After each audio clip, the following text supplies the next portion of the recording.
দুর্গাপুরের কাকসায় হুগলি তরুণীর মৃত্যুর ঘটনায় পুলিশের স্ক্যানারে পঞ্চপাণ্ডব। গাড়ি দুর্ঘটনায় চন্দননগরের তরুণী সুতন্দ্রা চট্টোপাধ্যায়ের মৃত্যুর 72 ঘন্টা কেটে গেলেও এখনো অধরা সেই সাদা রঙের গাড়ির মালিক বাবলু যাদব ও তার 4 সাকরেদ। ঘটনার দিন তিনিই চালাচ্ছিলেন ঘাতক গাড়িটি। প্রাথমিক তদন্তে জানতে পেরেছে পুলিশ। তাহলে কি বাবলু যাদব বেশ প্রভাবশালী, যেমনটা দাবি করছেন মৃত তরুণীর মা? কাকসা থানা থেকে ঢিলছড়া দূরত্বের মধ্যেই ডেরা বাবলু যাদবের। সোমবার গভীর রাতে জাতীয় সড়কে গাড়ি উল্টে মৃত্যু হয়েছে চন্দননগরের তরুণী সুতন্দ্রা চট্টোপাধ্যায়। ইফটিজিং এর বলি মেয়ে পরিবার দাবি করলেও সিসিটিভি ফুটেজ খতিয়ে দেখে দাবি পুলিশের গাড়ির রেশারেশিতেই নাকি এই মর্মান্তিক দুর্ঘটনা। পুলিশের দাবি যদি সত্যি হয় তাহলে সাদা রঙের গাড়ির মালিক ওই বাবলু যাদব পলাতক কেন? আর ঘটনার পর 3 দিন পেরোলেও গ্রেফতারি শূন্য কেন? বুধবার আসানসোল দুর্গাপুর পুলিশ কমিশনারেটের ডিসি ইস্ট অভিষেক গুপ্ত মুখে কুলু পেটেছেন। শুধু জানিয়েছেন সময় মতো সব জানতে পারবেন। স্যার সব আপনারা পেয়ে যাবেন। স্যার স্যার সব পেয়ে যাবেন। আমরা সব রেকর্ড করছি। স্যার আটক বা অ্যারেস্ট হয়েছে স্যার। স্যার বাবলু যাদব কোথায় এখন স্যার?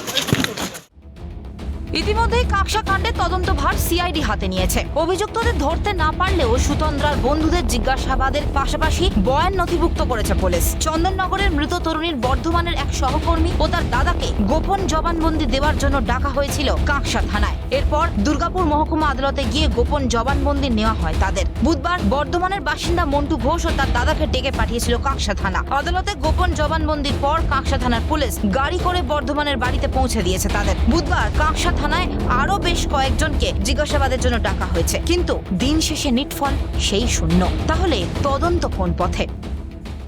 বলছি আপনাদের গ্রেফতার করা হলো কেন? আপনারা ছিলেন সেই দিন ঘটনায়? ছিলেন সেদিন গাড়িতে? আপনারা ছিলেন দাদা সেদিন? না না, তাহলে আপনাদেরকে পুলিশ আটক করলো কেন আজকে? প্রশ্ন হচ্ছে যে কেন এখনো পর্যন্ত বাবলু যাদবকে গ্রেপ্তার করা গেল না। তাহলে কি বাবলু যাদব বেশ প্রভাবশালী? এই প্রভাবশালী তত্ত্বে কিন্তু এখন ঘোরাফেরা করছে। বুধবার সকাল থেকেই আসানসোল দুর্গাপুর কমিশনারেটে জোর তৎপরতা।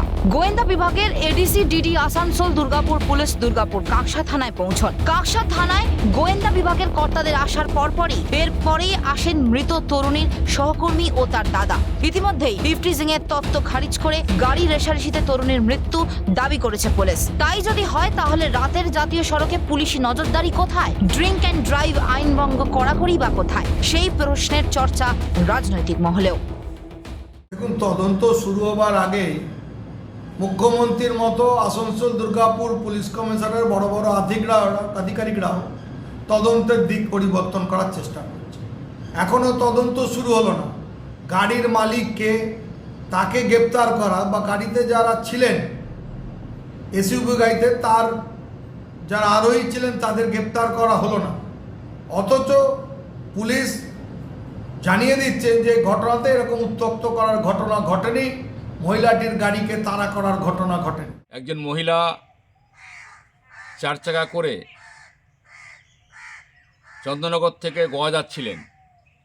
পারাজ থেকে পানাগড় 15 কিলোমিটার ধরে একদল যুবক সেই মহিলাকে উত্ত্যক্ত করার চেষ্টা করে এবং তারপরে গাড়ি অ্যাক্সিডেন্ট করে এবং সেই মহিলার মৃত্যু হয়। আমার প্রশ্ন, পারাজ থেকে পানাগড় প্রায় 15 কিলোমিটার রাস্তা ধরে যে মেয়েকে উত্তপ্ত করছিলেন, মেয়েটিকে পুলিশ কোথায় ছিল? পুলিশের ভূমিকা কী ছিল? পুলিশ কেন ছিল না? সারাদিনের পুলিশি তৎপরতার মধ্যেই সাংবাদিকদের সঙ্গে অভব্য আচরণের বড়সড় অভিযোগ পুলিশের বিরুদ্ধে। কাঠগড়ায় কাকসা থানার আধিকারিক প্রসূন খাঁ। থানা থেকে বেরিয়ে যাওয়ার নিদান সাংবাদিকদের। থানায় জিজ্ঞাসাবাদের জন্য আসা ব্যক্তিদের ছবি তুলতে গেলেই মেজাজ হারান আইসি প্রসূন খাঁ। টহলটা কি ছিল? পুলিশের টহল কি ছিল? আপনি যারা অসম্মান করছেন, বাবলু কোথায়? 4 দিন ধরে বাবলু কোথায়? 4 দিন ধরে বাবলু কোথায়? 4 দিন ধরে বাবলু কোথায়? কোথায় ছিল 4 দিন ধরে বাবলু? আপনি কুকুর ছাগল নাকি আমরা? রাজেশ সেনগুপ্তের রিপোর্ট, ক্যালকাটা নিউজ।